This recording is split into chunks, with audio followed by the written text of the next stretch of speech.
इस कहानी का नाम वे पागल लड़की है। यह कहानी एक कल्पना मात्र नहीं है, यह एक ऐसी लड़की की सच्चाई है जिसने जीवन भर संघर्ष ही किया, जिसने अपनी ज़िंदगी को सफल बनाने के लिए अपने आप से, समाज से झगड़ा किया। जबलपुर वह शहर है जहां पर उस लड़की का जन्म हुआ था। उसका नाम बड़े प्यार से रखा गया था, पूजा, पर कोई नहीं जानता था वह लड़की अपनी किस्मत में क्या लेकर आई है। जब वह 2 साल की हुई तो कोई भी बात को समझ नहीं सकती थी। उसकी माँ हर दिन उसकी में परिवर्तन करती थी। वह छोटी सी बच्ची के मुंह से माँ सब सुनने के लिए तरसा करती थी, पर उसकी माँ को यह नहीं पता था कि उसकी लड़की में कुछ कमी है। एक दिन अचानक से उसकी लाडली को दौरे पड़ गए और वह जमीन में लौटने लगी। यह देखकर उसकी माँ घबरा गई और भागकर डॉक्टर के पास ले गई। डॉक्टर ने चेक किया पर उसकी परेशानी को समझ नहीं पाया और दूसरे डॉक्टर के पास भेज दिया। इसी तरह उसकी मां ने कई डॉक्टरों के पास जाकर अपनी बेटी का इलाज कराने की कोशिश की।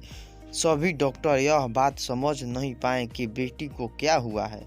वह लड़की बोल नहीं पाती थी, ना कुछ समझ पाती थी।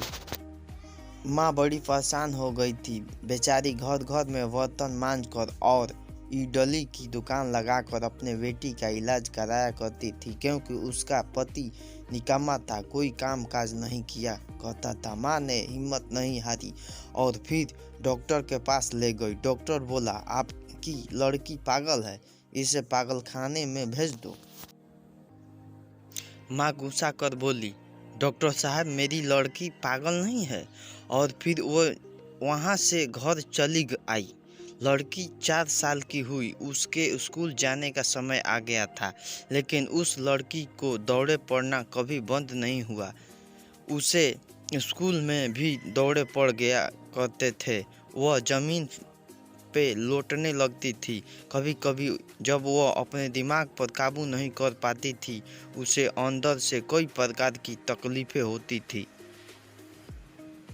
उसे स्कूल के बच्चे हमेशा परेशान करते थे। सीधी सादी भोली भाली सी लड़की, उसे क्या पता था कि उसके दिमाग में परेशानी है। हम तो तंग हो गए जब एक दिन स्कूल के टीचर ने उसकी माँ को बुलाई। बोली, आपकी लड़की तो पागल जैसी हरकतें करती है। उसकी माँ बोली, टीचर जी मेरी बेटी पागल नहीं है,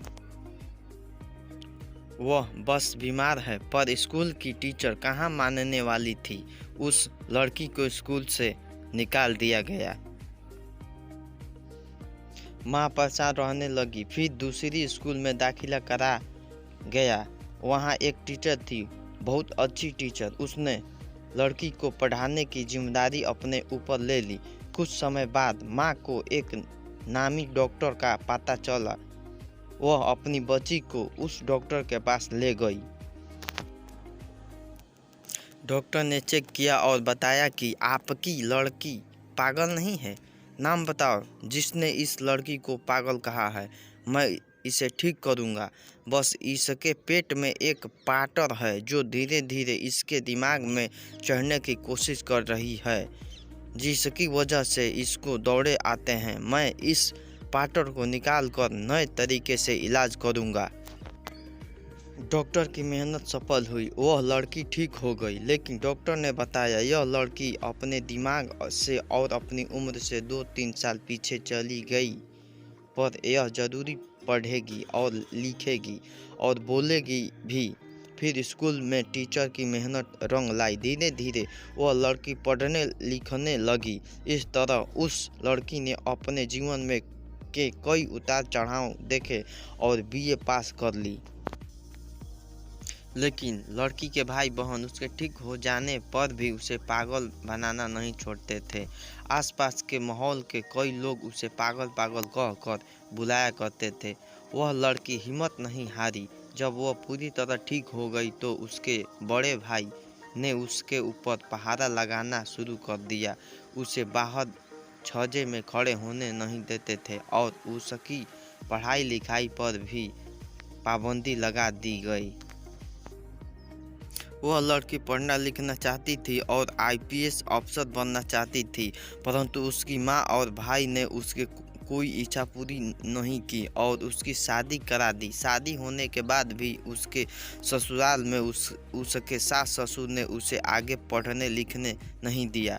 घर की जिम्मेदारियों को बोझ उस पर डाल दी। वह लड़की अपनी इच्छाओं को मारकर अंदर ही अंदर घुटती चली गई। उस समय टेलीफोन का ज़माना था, इसलिए वे चाहकर भी इंटरनेट में पढ़ाई नहीं कर पाती थी, और जब मोबाइल का ज़माना आया तब तक उसकी पढ़ने लिखने की उम्र निकल चुकी थी। फिर भी उसने हिम्मत नहीं हारी। फिर आया फेसबुक। उसने उसके माध्यम से अपनी पहचान बनाने की ठानी। उसे कविता, शायरी, लेख लिखने का काफ़ी शौक था। 11-12 क्लास में स्कूल की पत्रिका में अक्सर उसकी कविताएं और लेख छापा करते थे। इसमें वह खुश हो जाया करती थी, लेकिन शादी के बाद उसकी इच्छा दफन होकर रह गई थी। फेसबुक के माध्यम से उसने अपनी कविताओं और अपने विचारों को लोगों के सामने रखा, जिसमें उसको बड़ा मान सम्मान मिलने लगा था। अब मैं आप लोगों से सवाल करती हूँ, न जाने उसके जैसे कितनी हजारों लड़कियां हैं जो अपनी इच्छाओं को पारिवारिक मजबूरी या आर्थिक मजबूरी के कारण दबा दिया करती है।